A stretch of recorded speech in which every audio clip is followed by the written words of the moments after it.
for you to get from there to bantamweight, you're going to have to lose X amount of muscle and X amount of water weight, which is probably going to either put you at risk of organ damage, or put you at long-term health risk. And it's just like when the doctor's saying that, it's like, I love fighting more than anyone, but like I'm not going to risk dying. I don't want to die. I don't mind.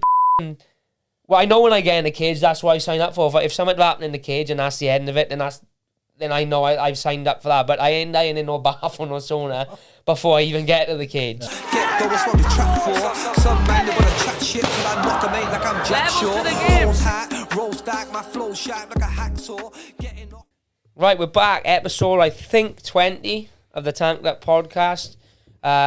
If you're wondering why me and Joe are sat apart, we are waiting for the unofficial co-host, Howell Chaplin. He's running a bit late. He's big shot at us again, so he will be sat here in a minute. But we've got a couple of things to go over, but we're going to open up with some questions because we've got about 10 minutes to kill. Yeah, we got some Patreon questions from everyone, so appreciate you for putting them through. Don't forget as well, you can still sign up to the Patreon. Giveaways due for the £15 package. I think you can... you're up for winning a signed glove. If you get in there quick, because you gotta be in quick, the next couple of days it's going to be gone. But there are also Freakbound and Fightbound packages as well if you want to support us. And also, Joe is sporting the lovely brand new Jack Tank Show /JSA Supology t-shirt, which can be found on the Supology website. Link in description. Sorry, Joe. Go on with the questions. That's all right, mate. We've plugged it up now. We're all plugged away. We always wait till the end, and not everyone stays till the end, so I think it's good. Yeah, but everyone watches the start. That's right. So we've got you. Right. Question from James Williams. How do you think Nate will get on against Jake Paul if, that fight is the one that's going to happen? Obviously, I'm going to Nate, didn't I? Bleep that out. This is stupid. So I've swore straight away. Monetization's gone. Yeah, sorry. But, no, I would pick Nate. I think a couple of things depends on how the fight will go. I think the weight will depend. I mean, if they're going to suck... I seen in an interview this week, Jake Paul, he can make 175. So if they can suck him down to 175, I think it evens the score a little bit. If they do it like 185, 195, Nate's probably only walking around, I would guess, 185, 190. I think that'd play a factor. Obviously, I'd like to see it over 12 rounds because I think that will benefit Nate. Look, Jake Paul is a good boxer. Whether we want to like it or not, for a guy who's 6-0, he can box, he's athletic, he's got power. We've spoke about this time and time again on this podcast. Is Anderson Silva a better boxer than Nate Diaz? Probably. Yeah. Technically. But you've also got to remember, this is a nigh on 50-year-old Anderson Silva. Now, I know Nate is probably past his prime, but at the same time, he's only 36-ish, something like that. He's fairly in comparison to Anderson, anyway. And Nate can box. You've got people like Andre Ward, years ago praising him and Nick for their boxing skills. He can box. I've seen clips recently on TikTok of him boxing a 31-1 professional, and although the boy is probably a little bit more crisper and sharp than him, he's doing his usual thing, walking him down and working the body. So it's an interesting fight. It's a much more competitive fight than the Silva fight because Silva is kind of like a counter-puncher, relies a lot on his reactions, whereas, when you're 35 like he was in his prime, your reactions are kind of a little bit different to what they are at 46 or 47, wherever he is. So, yeah, I would go... Obviously, I'm going to go with Nate anyway. Like, Nate could have to fight King Kong, I go with Nate. But I generally think... I don't think it's an easy fight. It's not like, Nate's going to go in there and whoop. Because I think Jake Paul is not only good, but he's getting better. He's obviously got unlimited funds. Yeah. He's committed himself to boxing. I think he kind of knows his... He knows his ceiling, I think. I think he knows deep down he's probably not ever going to be like a Canelo, beat a guy like Canelo. But he also knows he can make a lot of money fighting these ex-UFC guys or these guys who are a little bit past their prime. And saying like the Canelos of the world, he's getting himself in them headlines one way or another anyway. He's a genius. He's a genius businessman and marketer. Him and his brother. No matter what they do, they find a way to get into the headlines. Definitely. I think it's a tough fight for Nate as well. I think 100%. Just because Jake's focused on boxing for probably 4 or 5 years now. Yeah, and he's getting better. So like, the disadvantage you kind of have fighting him is that he looked pretty good against Anderson Silva, if we're being honest. But if you fight him in 9 months' time, because he's so raw and so new to the game, he's going to be a different fighter in 9 months' time to what he was against Silva. Just like he was a different fighter against Silva to what he was in the last Woodley fight, and even the difference in between the second Woodley fight and the first Woodley fight. Yeah. Here he is. 2 seconds. Better late than never, H. Happy days. Right, we're back. We thought it was H, but it's not. It was a ghost. Close to Halloween. Halloween Close just to gone, Halloween. yeah, it could well be. What'd you do for Halloween? Nothing. No. Trick-or-treaters? Sat in the house. Sat in the house and watched the Halloween film with my missus. I went to dig up my old man's on the Sunday. I watched, what we watched at my mum's, Insidious. I watched Insidious when it first came out. So when it first came out, I was like 16, I watched it and I was terrified. Didn't sleep. And I was like bigging it up now to everyone. I was like, you've got to watch this Insidious, it's petrifying. And then I watched it and I thought, yeah, this ain't... Did you watch it in the cinema though the first time? No, I watched it but like it was all my mates, like all 16, all gathered around my buddy's telly, and it's like, yeah, it's not as scary. You can wind yourselves up though, can't you, when you're in a group? It's not as scary as I remember it. We went in this haunted house. I went to Iron Apple, right, and like we went on holiday this one year. We ended up with a group of boys from Nottingham. We kept going on holiday with them, different places. So we went and met them in Iron Apple. We were in this fucking haunted house thing, supposed to be like the scariest house ever or whatever. And we'd all amped each other up that much. We were all shitting ourselves walking around it. Like there was like fucking pitch black chainsaw noises and all. If you want a good laugh, go on Netflix tonight, anyone who watch this, and watch, I think it's called 28 Days Haunted. Is it? They got all these fucking lunatic mediums and spiritualists and demonologists, and they put them in like America's most haunted locations, 28 days. It's so staged, but it's so fucking funny at the same time. These people are legitimately off their box. So yeah, go and watch that. It's just insane. It's ridiculous. But one of those, you know it's shit, but you can't turn it off. Yeah, fuck. Like when you were 16, like or whatever, and you were younger, and you're out on the piss and you're out drinking and whatever, and you start like talking about that sort of shit, you can freak yourself. You got to walk them on your own, then. Yeah. Go home. Especially if you've puffed a bit or something, and then you're like fucking mega paranoid then on the way home, innit? We got any more Patreon questions before Big H fucking rocks up 20 minutes late? Would Sean O'Malley versus Cheeto Vera rematch for the number one contender be fair?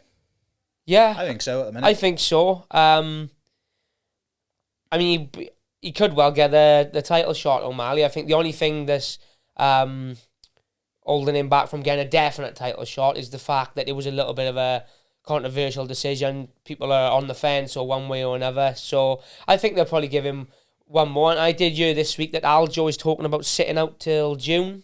Right. Because I think he wants... I don't know if he's rapping or something. I don't know. Oh, is he? Yeah. He's talking about films and stuff. Yeah, perhaps he's doing something like that. So I would imagine he'll want to keep busy. I mean, don't forget about Murab's going to be in the mix here as well. So we'll see what happens with that. But does that frustrate you, like when you get a champion who's in and then they want to go off and do other stuff, or do you think it's like kind of you paid your dues?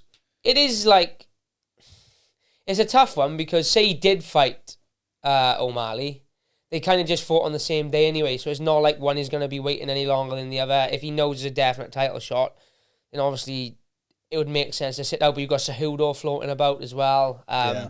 So I think it's a bit up in arms at the minute. I don't think you'll get a title shot, like you say. I think it'll be like Cheeto, or maybe he'll fight Cejudo and the winner will go on and fight Aljo if he is going to sit out for a little bit. But I mean, it was a controversial decision in my opinion. But I suppose if you've beat the number one guy and you're ranked number one, I suppose logically you do get the next sort of shot. They're going to want him to as well. I don't think they're going to want him to not get the title shot. They want him to miss. No, well he's a big star, and he pulls in views. He's got this like cult following online, and like you said, the last thing UFC want now is him to get like grinded out for 3 rounds by a Cejudo or by a Murab, or they're not going to really want Cheeto to kind of beat him again, because number one, it takes away that big pay-per-view title fight opportunity, and number two, it kind of devalues your star a little bit. Yeah. So, yeah, I think logically he would get it, but the fact that the Cejudo and is mixing about, I guess, well,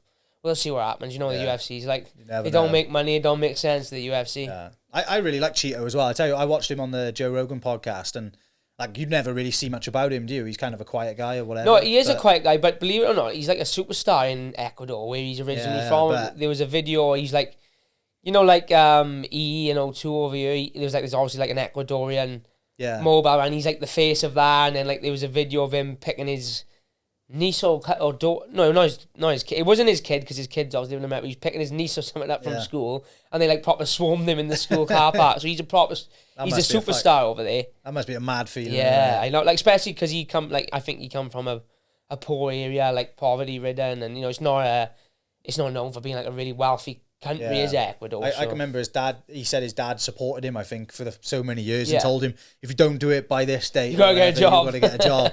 And I'm not sure if he made that date or not. I can't quite remember, but it's interesting. Story, yeah, well, he's making all right money now, I expect. So he's doing all right. But he's on a roll as well. I think logically, I think if Aldo's going to sit out, I would have no issue with that being a number one contender spot. Yeah, let's see what else is going on. Yeah, we'll save that one till H gets in. Yeah. Do you like? Seems we always talked about this. Do you like Jake and Anderson will set up a company? Do you think Jake and Anderson will set up a company to support better fighter pay and healthcare? It sounds great on paper. Yeah, and it would be obviously be great for fighters, but there's a lot of logistics to go into that. I don't know. If they do set it up, it's going to be a long old process. And I'm not against them doing it, because obviously it means it's better for me if we get healthcare and better fighter pay. So I'm not against it by any means. If anything, I'll support it. But it sounds great, but a lot of money would have to be spent to set that up.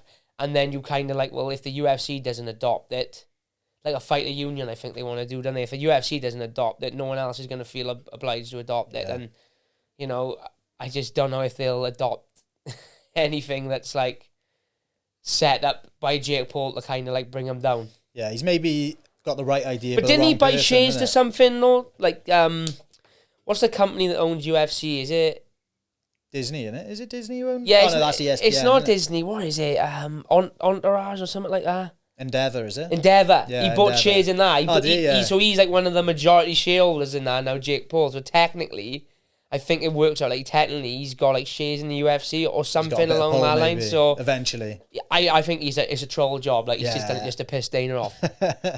I'll buy a tenner an apple now and see I own some of Apple. Yeah, fucking hell. But it would be great. It'd be great for fighters. But he's just got a betting app, and he Better. It's just like a media betting app. I've seen it on Impulsive talking about it, and that's like he reckons that they're going to build that to be like $1 billion company. So you never know what pulley you'll have there, do you? They got that much. Him and his brother. They got that much of a cult following. Like, look at that Prime drink. Yeah. All right, I know KSI's got a massive following as well, and that's obviously out, but that's not become so big because it's ultimately this best drink on the planet. I haven't even tried it. I think I've tried one. One of the kids in the gym brought me one, but until Ephraim brought me one as well. Give it to my old man for me. But another thing is like because they've got such a big following, that's why it's gone so nuts. Because all the youngsters want to buy it because of that. So anything they kind of put the marketing machine behind is going to do well. You never, if you look back 3 years ago, you wouldn't think Jake would be selling out, selling a boxing pay-per-view at 5-0, but he is.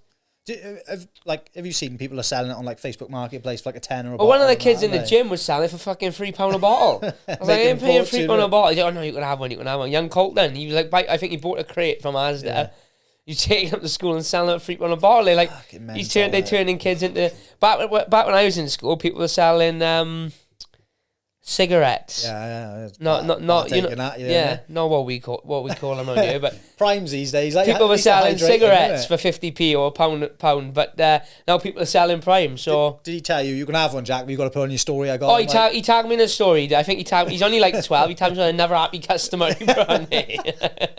Fucking hell, the world's changing, isn't it? That's young. So shout out to young Colton, a young entrepreneur. Prime entrepreneur. He'll have more money than me the way it's going. He's a Prime salesman. Get him on eBay, son.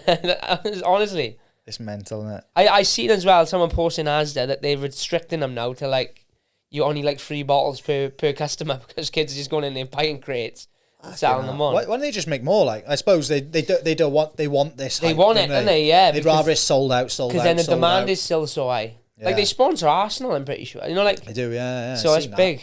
I'd like to try one. But what we got? I have to get on to Colton. Yeah, Colton. Bring one in for Joe. You'll sort through the cash. Do you feel sorry for Sterling getting a lot of stick, having doubt with his big wins? I get it, like, but at the same time, listen, it's part of the job. Like, you're always gonna. He could go out there now and fight O'Malley and sub him in 30 seconds, and people would say, "Oh, it's a fluke," just like they did with Sandig. And it comes with the territory sometimes. When you're at the top of the tree, you're always gonna have people rip you. He has had a bit of run of bad luck because you had the knee with Jan.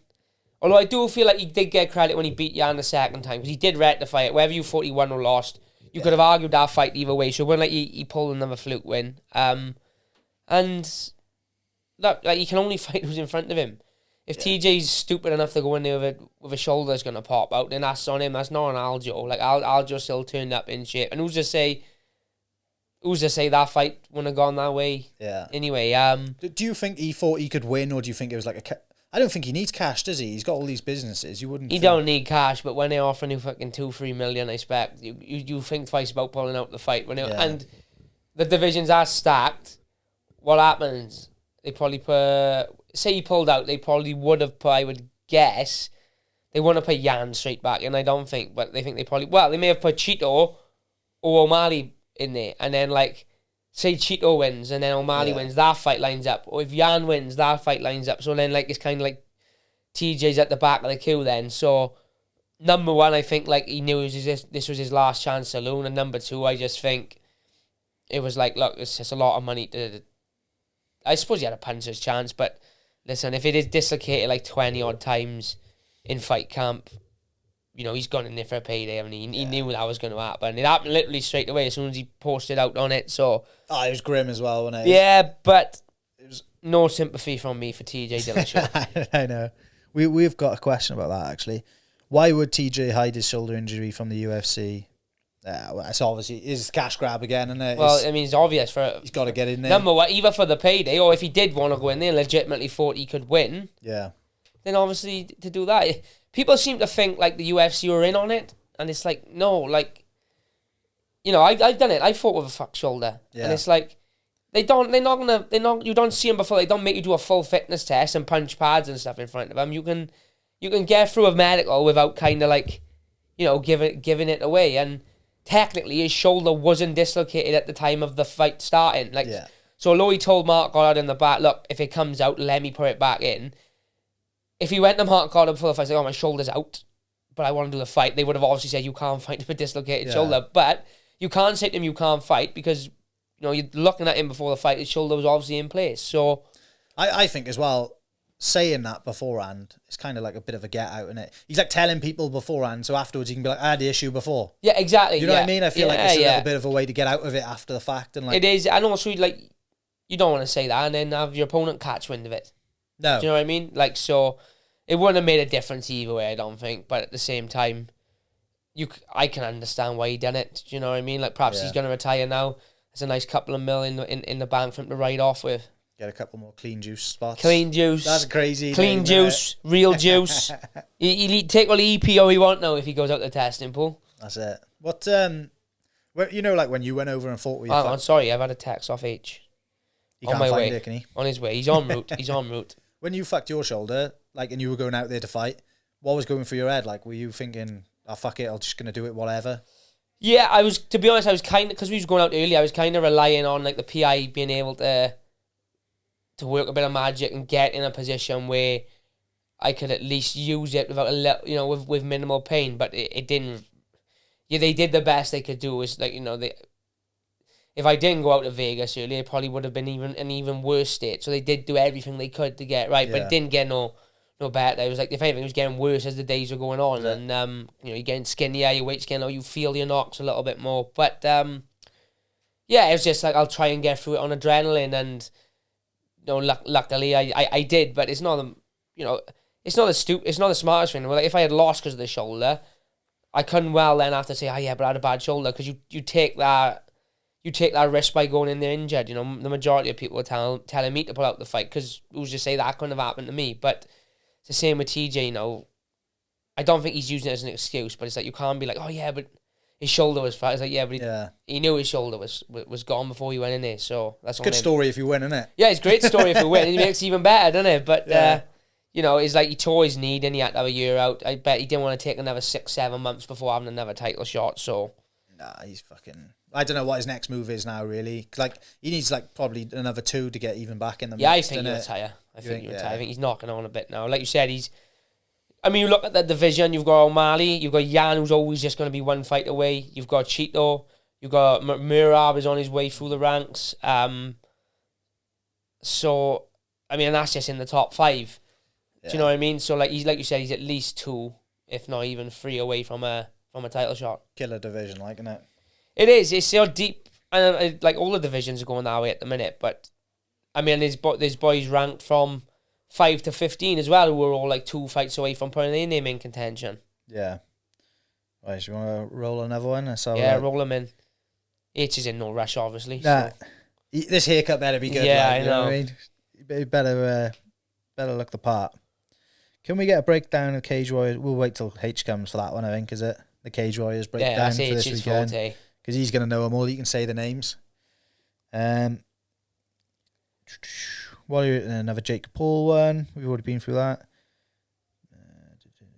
Do you think it's time? Well, we could ask this. Do you think it's time for him to fight a boxer? Or I quite like the show of it, to be honest. I don't want to see him keep winning necessarily, but I want to see him like in like fair fights. I don't want to see him against like. Let's put it this way, right? It's always this stigma of, yeah, but he hasn't fought a real boxer. It's like, yeah, but give me another 6-0 boxer that has fought a real boxer at this stage. Yeah, sorry, I take that back. They are real boxers, the journeyman, but they're not in there to win. They're in there to take you through the rounds. Like, let's compare Tommy Fury's first. What's Tommy Fury, 6-0? Something like that? Yeah, I think so. Let's compare Tommy Fury's first 2 opponents to the caliber of Jake Paul's. All right, they're not boxers, so Anderson Silva isn't a boxer, but he has just beat Chavez Jr. He's known for, like, in his prime, there was rumours he was going to fight Roy Jones Jr., who was kind of in his, not in his prime, but better state than where he's in now. So, like, he's fighting a better quality than most people are fighting at this stage. They just don't like it because he's making all this money from it. Like, I don't know, fucking hell. I think it is a bit of jealousy in it. I would like to see him fight Tommy Fury. I think if he's gonna fight anyone, it doesn't make sense for him to fight a domestic boxer at 6-0. Like, what do they want him to do? Chuck him in with some British champion who's gonna? He's not gonna go fight like Liam Williams. No, he's not gonna sell any pay-per-views in America. Now, Tommy Fury would sell because he's a celebrity himself, isn't he? So that's the only logical. Yeah, they're not gonna chuck him in with a Triple G or someone like that, or even like a Liam Williams. It's gonna be, if it's gonna be anyone, it's gonna be Tommy Fury. But I quite like the fucking. I like the show, I do. As an MMA fight, I'm kind of rooting and thinking, come on, there's about to be one MMA guy that can pull one back for us. Like, so you're starting to feel like it's getting slim pickings now, though, it aren't is, you? Initially, it is. you were thinking, he'd smoke him, he'd smoke him. And look, now it's turned around. He's not fighting no one in their prime. He's very clever because he marks himself as, I'm just a YouTuber. But he's not. He's a pro. He's a pro boxer now with unlimited funds. But he is only 6-0, so you can't expect him to go in there and fight Canelo or go in. I respect the fact that he's got unlimited funds and he wants to go and do it. Because there's a lot of people, like, when you get to that point, why the fucking hell would you... Well, he doesn't need the money. He don't need the money, does he? Nah. Like, Marvin Hagler used to say it. And no one want to be up running at 6 a.m. when you're sleeping in a mansion in silk pajamas. And that's Marvin Hagler, who's fucking like 4 or 5 time champion of the world, who made all his money through boxing. Now, Jake Paul is a multi-millionaire before even having a boxing fight, probably, and has probably made in 5 fights more than most world champions make in an entire career. So he must, like, create demons in his head, innit? To make him get up and want to do it. Like, he just loves it, doesn't he? You can just see that. He loves the sport. He's raw to it. He's not a guy who's been doing it since 6 years of age, who's now 25 and kind of thinking, I'm starting... Because you see it... There's so many world champion boxers by 30, they burnt out and they're like, I'm done. Whereas Jake Paul is kind of like, it's new to him. He's only been doing it for years, so he's still got that buzz about it. And I think that's probably what pushes him to train hard. He's just fortunate that he's got the money, he's got the trainers, he can bring in whoever he wants, sparring-wise, training-wise. He can build himself a gym, he can move his entire team somewhere for 6 weeks. He can pay his coach a full-time wage just to concentrate on him. It goes a long way, Like, there's not many boys... who's 5-6, the majority of 5-6-0 boxers are still working. Do you think there's something to that, though? Like, for instance, you see a lot of people who do that, sort of Cyril Gane, Francis. They're, like, older when they get into the sport, but they've got, like, that passion, I suppose. Yeah, they don't burn out so easily. Like, the amount of young boxers I see, like, from kids who because I think the amateur boxing system is flawed, truthfully, because there's so many, like, kids can box from 6 or 7 years of age. So by the age of 16, well, let's say 18 for argument's sake then, but just before they turn out, if they stay amateur, they're 18, that's 12 years of boxing. Yeah. So number one, they've been dieting and running and training for 12 years. They've had 150, 200 fights, and they're only now able to go, they're only now going pro to make a bit of money. Now, it goes one of two ways, because you either think, no, I'm doing this I've loved and done all my life, and now I get to make money from it, but the majority of them are burnt out. They turn 18, they get a missus, they're allowed to go out drinking, going out with the boys, having a bit of food, and it's like, I don't want to do it no more. And, you know, it does... It's not flawed because there are so many... Like someone like Canelo then, who's been pro since 16 and was probably fucking had 100 odd amateur fights. Look at someone like Lomachenko, Tyson Fury. Yeah.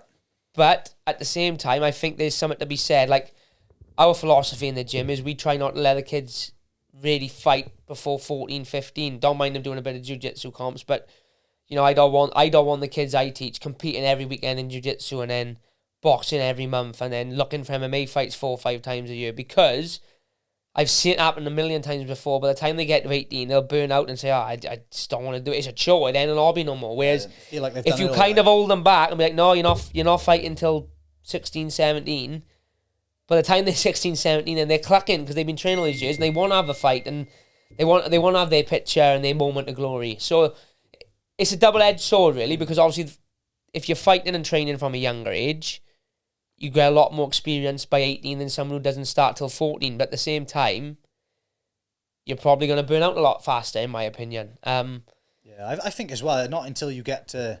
Even now, like, to be honest, mate, like, it took me until I was about 23 to actually know what I want out of life. It's not like something that's there necessarily, is it? Unless maybe you know, because you like I was just going to say, speaking from myself, I've been training since 6 years of age, competing since about 12. But at the same time, I always had other hobbies. And I think my old man and my mother, they brought me up. They did it the right way. So, like, when I played football, I think I started playing rugby when I was 11, and it was like, I used to love rugby. So I would miss training once a week to go to rugby, or if I wanted, you know, I'd have my rugby game on a Sunday. If I was a bit sore from rugby on a Sunday, I wouldn't go training on a Monday, or if I wanted to stay... Well, to be fair, I was never allowed to stay on the Xbox. That was the one rule. My old man was like, you're not sitting in the house on the Xbox. You can... Is that why you're doing it now? That's why I'm doing it now, yeah. No, it was, you know, he was like, you can go out, if you want to go out with the boys, you miss train to go out with the boys, that's not a problem, but like, you're not sitting in the house on the Xbox for fucking 5 hours after school. But I always had other stuff in my life, like on a Friday night, if I wanted to go out and have a drink down the park with the boys, it was never like, no, you got to be training. It was go out. Don't be wrong, if I was competing on a Sunday, I wouldn't be allowed to go out the week before. I could go out but couldn't drink. So I think my dad kind of installed like fight camp values in me without being too strict on it, if that makes sense. You know what I mean? So, you know, but I started relatively young in not in comparison to today's kids, but look at my era and all the boys my age that are fighting now. I started fighting and training a lot younger than most of them. Is that another tattoo I can see? Is that new, or is that with the... That come with the samurai. Oh, yeah. But yeah, I think there's something to be said. There's something to be said for starting a little bit later. Like you said, look at Cyril Gane. What was he when he started? 25, something like that? He was late on, wasn't he? By 30, he's fighting for a world title. But some of that's got to come down to natural talent as well, and being naturally athletic and picking up things naturally, because as a kid, you absorb stuff a lot faster, I think, in terms of like subconscious stuff with training. You know, you subconsciously, you toughen up a little bit. Subconsciously, you end up with like this grappling base of fitness, this striking base of fitness that maybe perhaps at 18, 19, 20, if you start then, you've got to work a little bit harder together. Yeah, I'm with you. That was a bit of a ramble, I know, but hopefully that makes sense. Well, I think people will take a bit from it. Makes sense a little bit. I think, as well, it depends on the type of person you are, doesn't it? Some people will be able to adjust as they get older. Like, not everyone's going to be Cyril Gane, are they? Do you know what I mean? Fucking hell, no. And like, look at him, innit? He is a one of a kind. Yeah. He wasn't sat on a sofa until he was 25. No, of course he fucking wasn't. He's fucking up to something, like. Probably a bit of gear, like I'd say, but... Well... Nah, I'm only joking. Well... You never know. That's Joe said that, not me, so don't beat me up, Cyril, if we ever see Well, it's easy, I can say all the shit stuff. Yeah, Joe can talk shit. I can't, in case I ever have to see him. You may see him. The chance of me seeing him is pretty slim, like. Unless, like, you end up seeing him in UFC London one day. Yeah, but it was him. Yeah, well, there's plenty of things he could say to me bad, so I'll take them. Yeah. Do you think the next UK UFC could be held at the Millennium Stadium? I think it could be. I don't know if it will be though. And the reason for that is, people don't want to hear this, but do you say Cardiff or London then? Millennium Stadium, yeah. Millennium Cardiff. Stadium, yeah. Logistically, it's a bit of a nightmare because if you're flying in from like Brazil or America or Canada or Russia, you have to fight obviously to Heathrow or Gatwick because they're big international airports, which would then mean that UFC would have to put on like a, what's it called, like transport, like a 3-hour drive in from London to Cardiff. It's not completely undoable, but I know they don't really like that kind of stuff. Do you know what I mean? Even like if you do a connecting flight, like from America to Amsterdam doesn't fly straight into Wales a lot of the time. Yeah. It could be done. I got a feeling Fury's fighting Chisora in Spurs Stadium. I think that's got a roof. I'd be very surprised if it's not in there, if they do a stadium. I'm hearing rumours that it's booked for the O2 at the minute. Or I think they booked that after the last London card. They've booked a weekend in March. But, which is not a fucking, I mean, it's nothing more than a rumour, but they usually come to the UK in March, don't they? But that could obviously change to a stadium or... Is that something you want to try and get on? Yeah, I think I think I'll be fit to go for then. I have spoke to Graham and just gave him a bit of a timeline. Like I'm probably going to be able to spar fully again in December, which will give me then kind of like 2-3 weeks to sort of pressure test. I'll have a week or two kind of wind down training over Christmas, and I can go straight into it in the new year then. So March is a nice time, really. March is a nice time. It gives you a chance to get over Christmas. It means you haven't got to diet and kill yourself all through Christmas as well. So it'd be ideal. But it would have been ideal to go on the last London card, and they chucked me in New York a week before. Fucking hell, I hope they don't do that again. So we'll see. It's weird, isn't it? We'll see what happens. Yeah, fingers crossed. But yeah, obviously up to featherweight as well. So we'll see. That's one of the questions, but I'm trying to hold off until H gets here. But I think we'll just plough through him, is it? Yeah, he's running fucking late. He's stuck in the barber. I don't know how because he has got a big head to be fair. Must be on his pubes or something like this. He must be doing a lot. He's had a fucking, what's it called? Back, sack and crack as well. Right. Do you want to... let's have a look. I don't know. This will be the glove we're giving away. Just to prove that Jack has signed it. Just to prove. Have we got a pen? Yeah. Right, I'll sign it on camera and then you fuckers can... There's no denying it then. Then you can accuse that it's Joe Robbins' signature. Here he is. Oh my God, he's late and he comes in and wrecks the gaff now. I think it's a fix now as well. I haven't signed it yet, anyway. We're back. H have decided to join us even though he's 37 minutes late. We are going. Just for the Patreon members to prove that it is me signing a glove and not Joe. Oh my God, the pen didn't want to work then.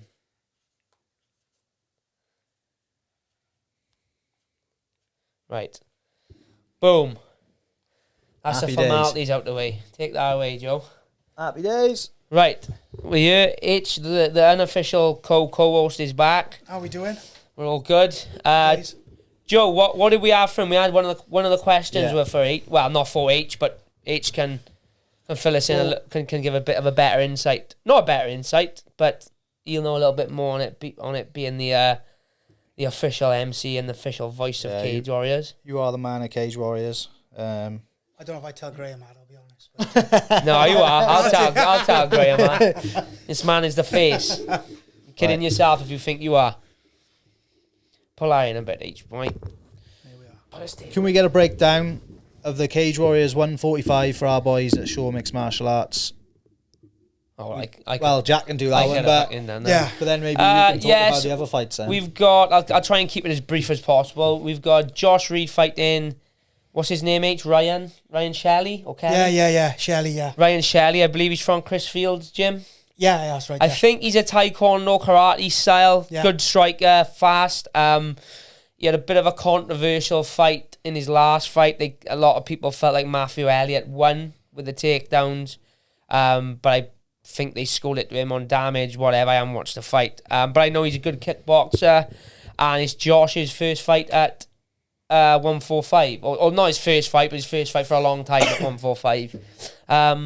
What happened with that then? Because I see him like he was obviously at the other event, but he had some issues. Was it? Yeah, he to cut the long story short, you know, he works full time as well, Josh. So it is hard. It's hard. He's just he's getting older.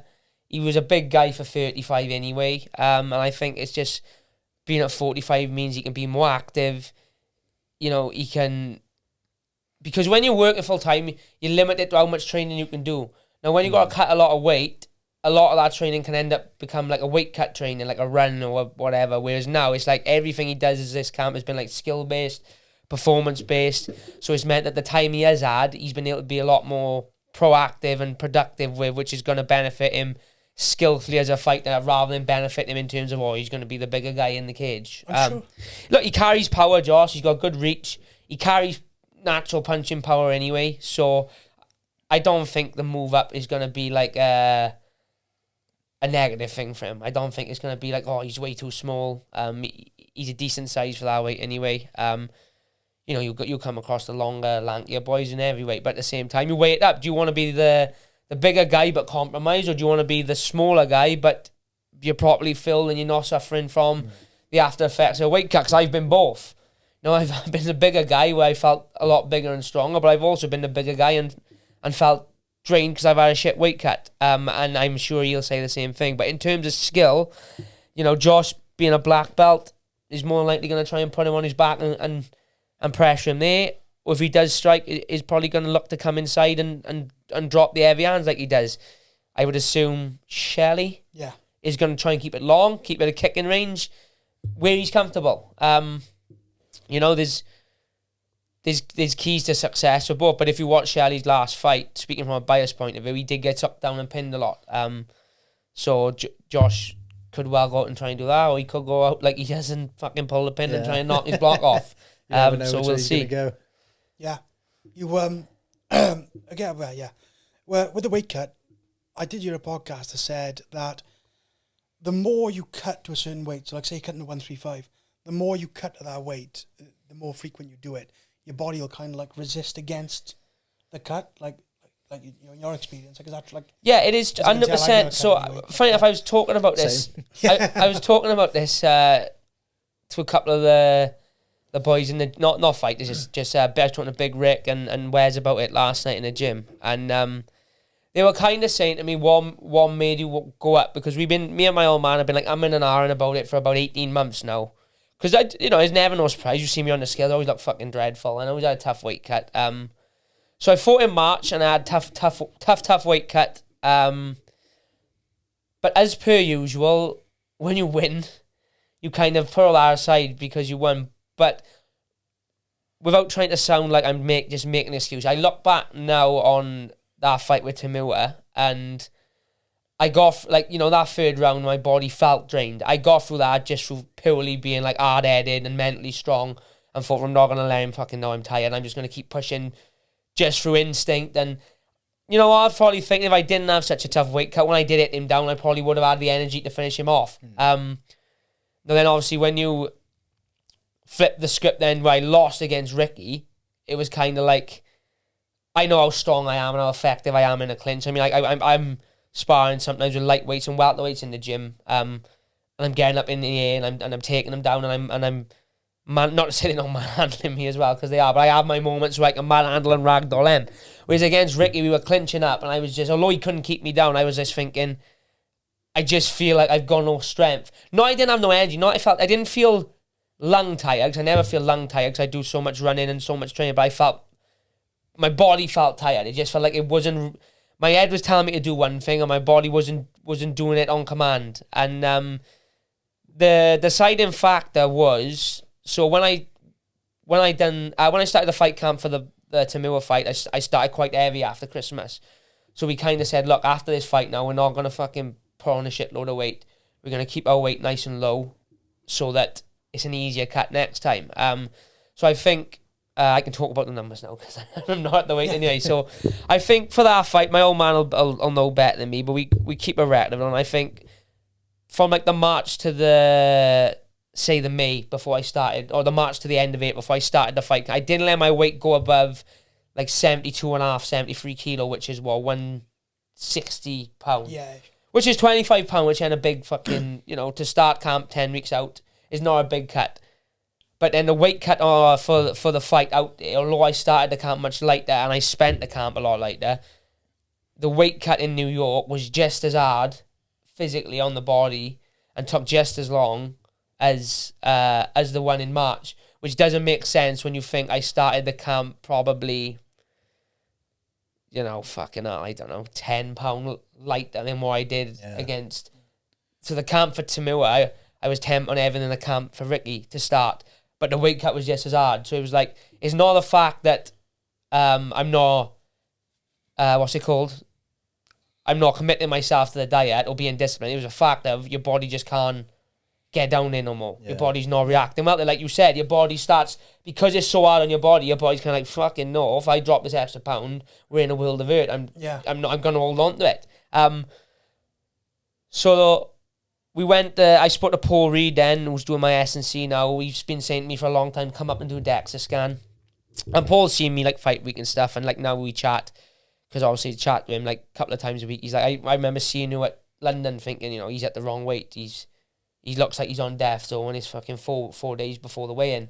Done the DEXA scan, whatever, and they were just, the doctors and the scientists, they was kind of like, you're too big. Yeah.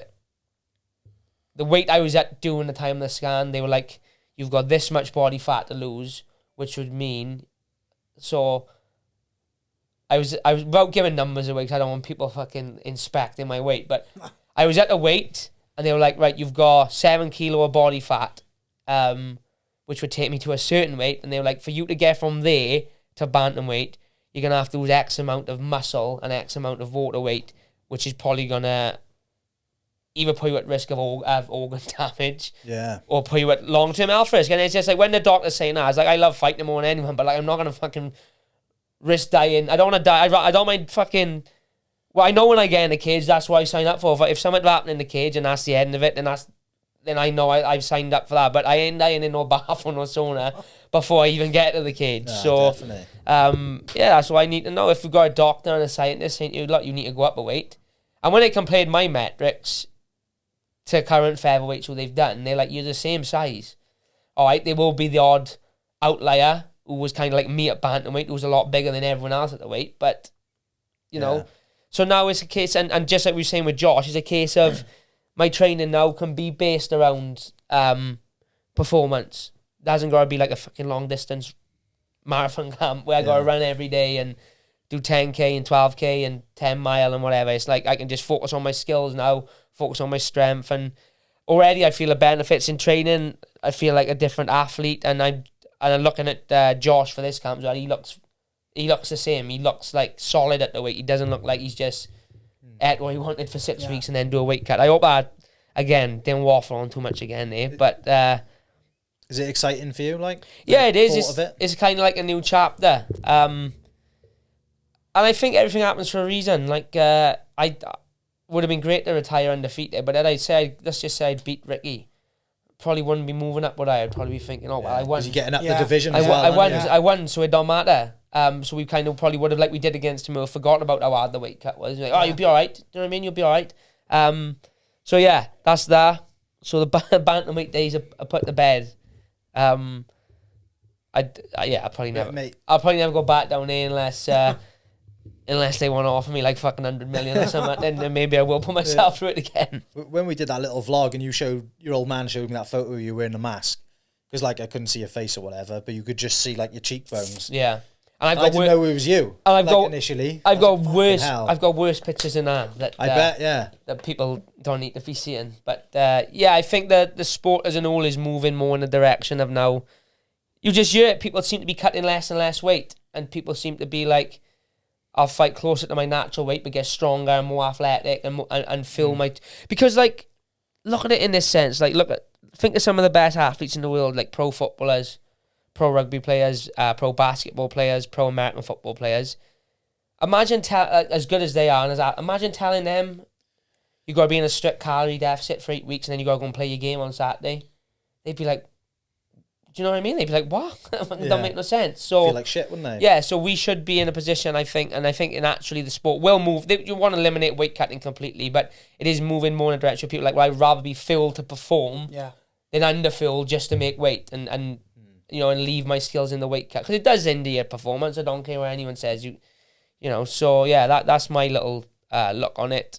And hopefully, you know, Josh will show on the weekend that, you know, win, lose or draw, that he's in a better state to fight at 145. Yeah, and talking about weights, it's a nice little move. Oban's at middleweight for this one. Yeah. This is nuts, isn't it? 2 weight classes in the last year or two, isn't it? Yeah, again, through no fault of his own, Yeah. other than, you know, he's not fucking moving up the middleweight. I think it's not a secret that he's going to go in there, you know, he's not going to have to cut no weight for middleweight. He's probably going to be able to have dinner the night before, starve till the weigh-in in the morning and be on weight. But he just couldn't get a fight, I don't think. I think he was due to fight, what was he due to fight? Do you know the guy's name? Skibinski? There we go. Just for Jimmy Warled, didn't he? Just lost to Jimmy Warled. He pulled out. I don't think they could get a replacement in time, and it was kind of like, I think they said to my mum, would you fight at middleweight? And they were like, well, depends on the fight. Not doing an easy fight, but it's like, you know, he's not going to go in against some fucking monster. Consider the size as well. Yeah, of course. So they came to him with, what's his guy's name, H? The current opponent. He trains with Paul Hughes' gym. Is it McCormack? I just fought a wine from our gym. He's a good Thai boxer. He's solid. You know, comes from a good gym. I just don't think he's on Oban's level personally, and that's no disrespect intended or no kind of like, I don't want to disrespect him or his gym. I got a lot of respect for his coach and I get on really well with him.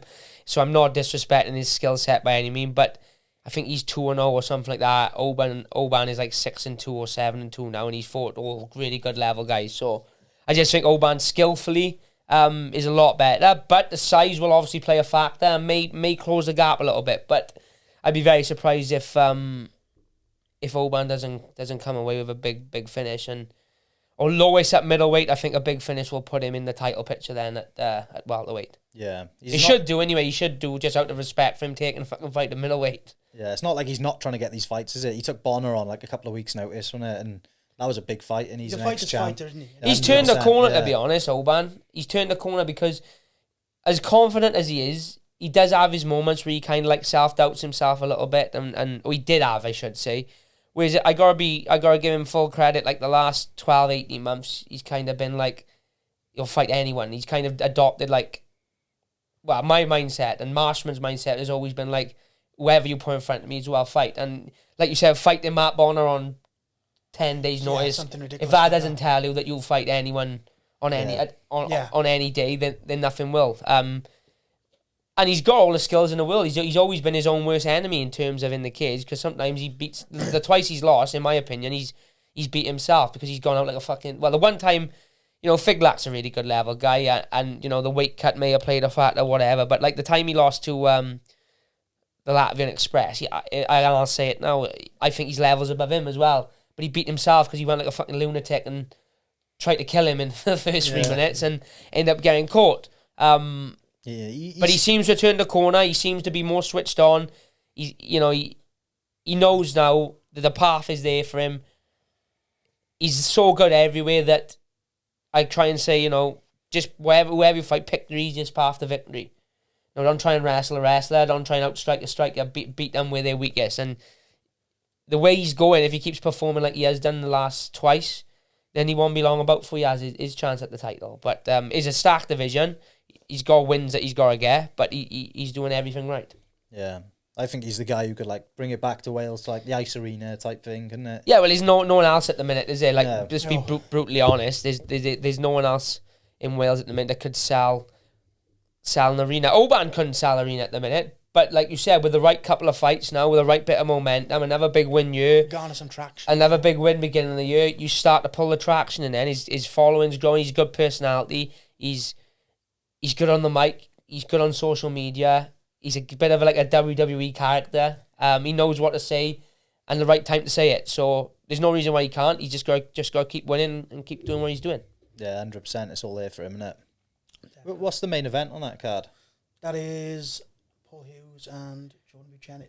Oh, yeah. 2. Yeah, 2. So when did they last fight?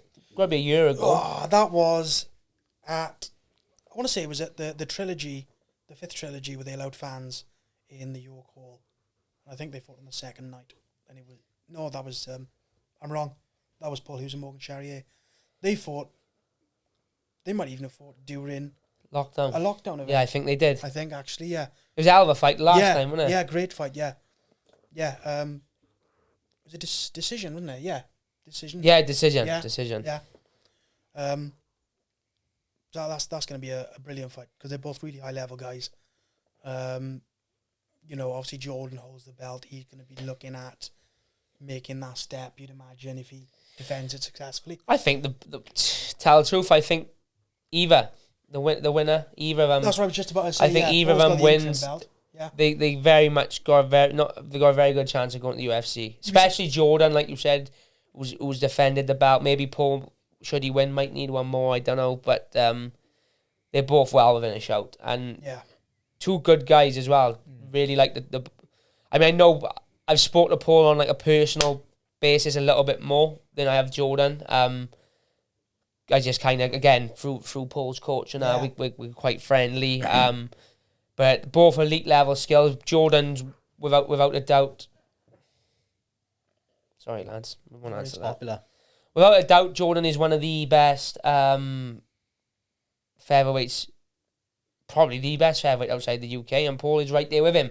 You know, there's no more to be said other than that is more than likely going to go exactly the same way as last time. Very close decision fight. Yeah. But, you know, the win could go either way. It could go to Paul, could go to Jordan. Two guys who easily deserve their shot at the big time too, wouldn't it? Yeah, they deserve it. They deserve it. They've earned it. They both fought a who's who. You watch both of their fights with Charrier. They both look really good against a good level guy. Jordan fought Hendon. Yeah, that's right. Had a good win against him last. So whoever wins will go on, and I would guess would go on and probably have a shot if they do come to London in March. Would have a shot there, I'd guess. Yeah.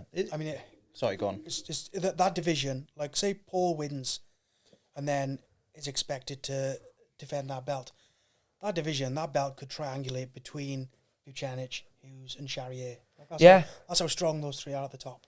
And that's without the guys coming through as well. Yeah, exactly. Do you know what I mean? Like, that Hendon's a good level kid. There's so many good boys coming through from the bottom to the top. It's nice because Cage Warriors, when I was in Cage Warriors, it was kind of, you have to be elite level to fight on Cage Warriors. Yeah. I think through the lockdown a little bit, they went through a bit of a lull where they were having, like, you know, and you see it now, they have like your 2-0s and your 1-0, they're filling the card. Whereas now you're starting to see the division start to get busy again. Featherweight's busy. Welterweight especially is busy. Middleweight's busy. Lightweight is busy, although lightweight is kind of slowed a little bit at the minute, but lightweight is busy. So it's nice to see that the divisions are picking up again. Yeah. Is it Modestos? Is he fighting on this one? Modestos is Modestos fighting is back. Chadwick? You could be right. I'm sure he's fighting fucking Lee Chadwick. I'm not sure he's fighting, but... I can't wait that's to a hell of a fight because Chadwick's not to be slept on either. No. Chadwick have fought every fucker... Fought for Bellator, fought in Cage Warriors, Lord. He's fought Marshman years ago, Chadwick did. He's been in there with everyone. You give him half a chance on the floor, he'll submit there. He's got a really, really good level ground game. Looks like Modestos has changed his camp up as well. Yeah, so He's wrong. he's training with Danny Batten still, BST. but he did used to train with Danny anyway. But I think he did a lot of stuff with his old man. Yeah. He used to go to Titan in London, but I think he's done his majority of his stuff with Danny from what I can make it online. I thought he was with his old man, but yeah, it looks like he's with Danny now. Yeah. I think he splits between the two. But again, big, he got a lot to prove coming back off his injury. His last fight was against Khalil Roundtree, who's we know is fucking elite level. Yeah, that was savage as well. And he's another good guy. Modestos is a really nice guy, a guy I really get on with, and just one of those guys you want to do well. And fair play to him taking on a guy like Chadwick in a comeback fight, because Chadwick is not going to fucking come in and roll over. He's going to be there to no, I can't even say he'd be there to spoil the show, because it's a 50-50. It's not like this fight is built for Modestos to come in and wipe him out. This is a 50-50 fight. So how old is he then? Because I think he must be looking for a run to get back. Yeah, Modestos is an old. I think he's about my age, maybe a year younger. Yeah, he seems like a young guy. Chadwick's knocking on a little bit. Chadwick's probably mid-30s. But again, just a fucking wily veteran who you give him half a chance, he'll either knock you out or submit you. Yeah. Well, I'd like to see Modestos get back. Like we sent a couple of messages. I was talking about him on my podcast after he lost that fight. But yeah, that was brutal as well, wasn't it? That'll take some coming back from, won't it? Yeah. But he's done it right. You know, he's top, it's got to be night as 13 months, I think. It was he's fought in the same card as me last September, so 13 months. He's obviously rehabbed his knee, right? Watching videos of him on the pads, they see him doing fucking backflips in his garage and stuff, so he can't be, the knee is obviously secure and good to go. So fingers crossed it holds up and they have a barn burner. He had a flashy style as well, didn't he? He's good to watch. Yeah. He's athletic, he moves well for a big guy, like fucking spin kicks. Yeah, definitely, He's an athletic guy.